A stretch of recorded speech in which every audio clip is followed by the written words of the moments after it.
জয় যীশু।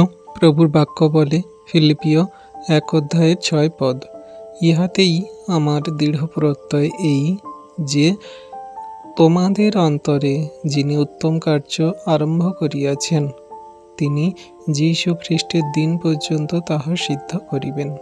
বিশ্বাসী সন্তানরা, আমাদেরও এইরকম আশা রাখা উচিত, আমাদেরও এইরকম দৃঢ় প্রত্যয় রাখা উচিত যে আমাদের অন্তরে যিনি সেই উত্তম কার্য আরম্ভ করেছে, আমাদের হৃদয়ে কে উত্তম কার্য আরম্ভ করেছে? সেই যীশু খ্রিস্ট।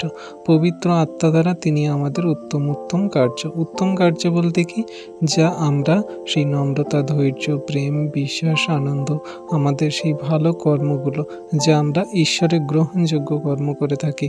আমরা পুরনো দিনে যে সকল ব্যভিচার, নরহত্যা, বেশ্যাগমন, আমাদের যে সকল পুরনো দিনে হিংসা, লোভ, ক্রোধ, আমরা যে সকল পুরনো দিনে বাজে মন্দতায় জীবনযাপন করতাম, সেগুলো যখন আমরা ত্যাগ করে খ্রিস্ট যিশুতে আমরা উত্তম নতুন কার্য যখন ঈশ্বর দ্বারা আমাদের মধ্যে হয়েছে, তাহলে আমরা বিশ্বাস করি যে খ্রিস্ট যিশুর সেই আগমন পর্যন্ত তিনি আমাদের জীবনে সেই সমস্ত আশীর্বাদ, অনুগ্রহ, মানে সেই খ্রিস্ট যিশুর আগমনের দিন পর্যন্ত আমাদের মনে সেই সমস্ত কার্য সাধন করবেন।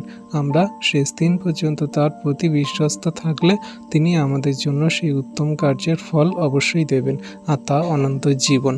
আমেন।